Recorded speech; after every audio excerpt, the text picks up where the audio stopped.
So we're working on the gunner's positions, and those are the scarf ring mounts. That little tool that I got from my son, the little hole borer, I went around with a 1 millimeter piece and poked holes all along there, and it worked out pretty well. They're actually slightly big, and then I poked holes into those spots, and then very carefully cut them out. And then putting them together, they're like there's four pieces because each of them, yeah, you got to use some eyes, definitely. At least I needed it, and a super super sharp blade, as sharp as you can get. Put a brand new one in. I'll put it that way.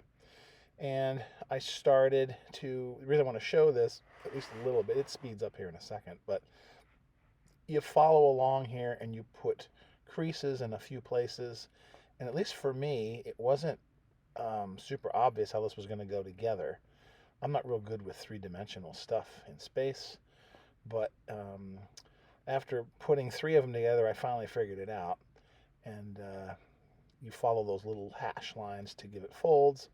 And then once you do that, then you just very, very, very, very, very, very, very, very carefully go around and cut everything out. Again, I'm trying to point out this is a sharp, brand new blade, especially because I got holes in the suckers. So I'm going to be very careful to bring this around.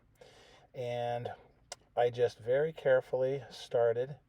This blade is sharp enough that one pass will do it basically, or two very light ones.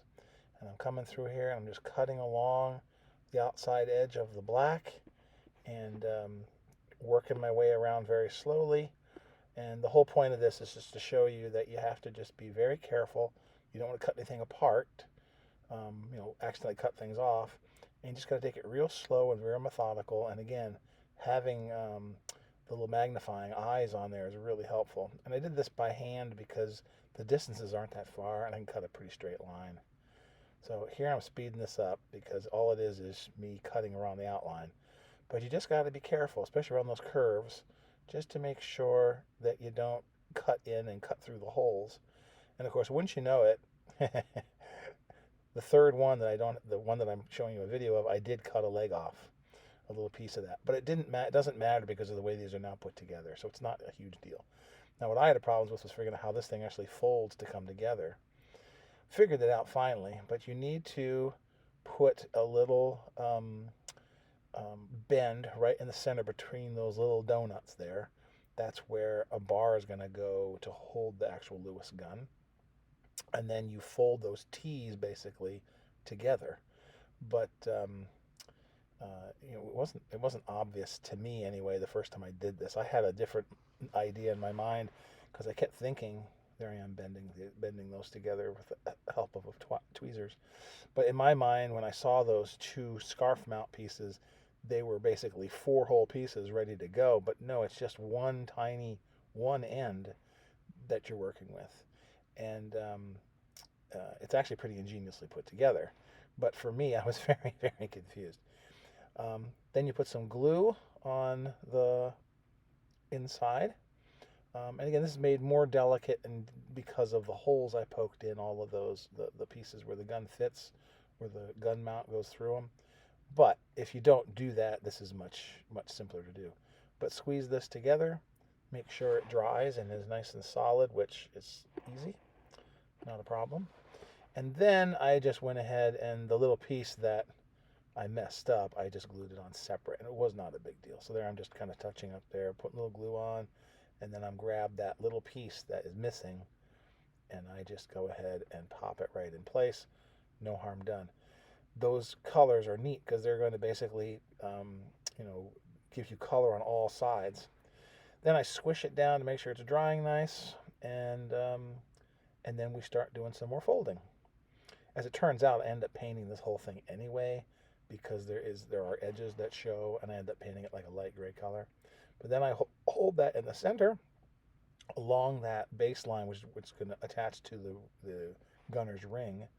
And then those two pieces that stick up on the very ends have two little tabs, and you have to fold them in the correct manner so they will overlap.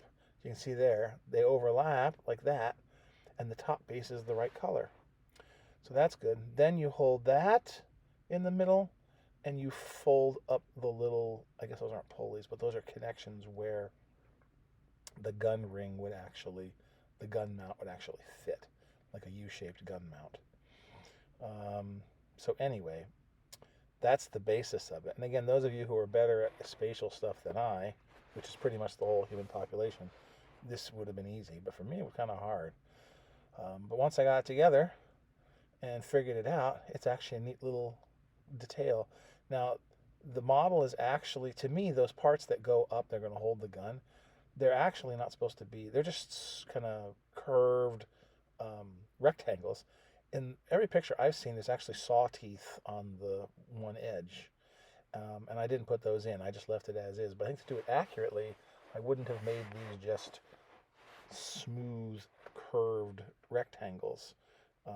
Those saw teeth are there, I assume, to have like indents as you move the gun around to hold it sort of in place. But in any event, it looks pretty neat, especially with all those little holes in there. I'm relatively pleased. And once they dried, they were good. Now, what I did here was paint the whole thing, like a grayish color, all around. I painted them all because that way I got all of the edges painted. There's no white showing, and this just looked to me much better. So I ended up, like I said, painting them anyway, even though they're made ingeniously so that the color on the paper hides. There's nice color on every side. There's no white showing or no issues at all. So the model is designed very well. But I just wanted to paint them to be complete. I thought they looked a little bit better. So that was good. Now, this is a terrible picture, but see that little white spot on that ring? That is where you're going to put these things, one on each side. I couldn't get around to have the camera in a good place because I'm not Steven Spielberg, but you're going to put it right there, a little glue, and you put them both on either side, make sure they're even, and there they are on both sides. So that just gives you an idea of what it will look like ultimately. Now, that U-shaped thing is going to be made out of fuse wire, or I made it out of fuse wire. You could use regular wire, but fuse wire is nice. Easy to bend, of course, but then exceedingly delicate, so you got to be careful with it. But I do like I always do with fuse wire. This is, I think, 1mm fuse wire. I cut it out, and then I roll it under my blade there, my steel ruler, and that makes it nice and straight. I forget where I saw that. That's nothing I made up. But then you match it up, and then you put something round that you can wrap it around to make that curve. I found out that the back of in this case a colored pencil, worked really well, just to sort of sit it in there. And then with my great cinematography, I'm actually using my fingers and rolling this other side around up against the pencil so that it makes a nice gentle curve. The other side, I think you'll see it a little bit easier. When you start making these kind of movies, you don't really pay attention to things, and that's kind of a problem. Hence, hence our tiny little channel we have here. The production value isn't that good. Anyway, go to the other side, do the same thing. And if you roll it around, you can see my thumb, that worked better. You can see easily that if it goes around and you hold everything in place, you end up with really nice curves, and you get a nice U. And then you just cut off the excess. And I'm finding that these measurements on these parts are spot on. They're beautiful. I mean, the width is perfect and the length is perfect. So use them. They work really well. So I just cut those off so that they're correct. And then this is the piece that the gun's going to attach to, and the butt ends there are what's going to fit in between. They go into those pieces and then back into those other pieces that you folded up that look like little donuts. They sort of go in between there, and I guess really would have been connected with some kind of a through bolt or something. I just glued them in, and that was fine. They fit nice and tight, and so I was able to just drop a little bit of super glue through the top onto them, and then and that would fix them. And you can make this thing any angle you want. I just picked an angle I thought would look good, because the gunner would have been able to move this up and down, basically horizontal and then up vertical if he got crunched down into the seat, into his back there. Then I just put it with a little bit of a zip kicker, and there it goes. So there it is, nice and ready. There's that thing, ready to add the gun. However, when I started looking at these, the scarf mounts are really kind of cool.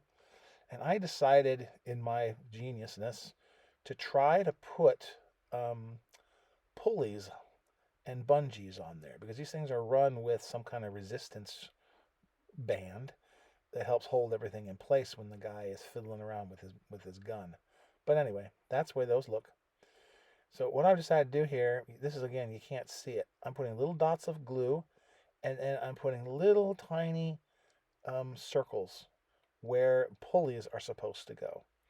Um, I made them. I put it so there's four pulleys, one on each side. So there's the other piece that's coming together. So I'm grabbing the little paper pulleys. Those are doubled over pieces of paper from the model. These don't come with the kit. I'm just doing this myself.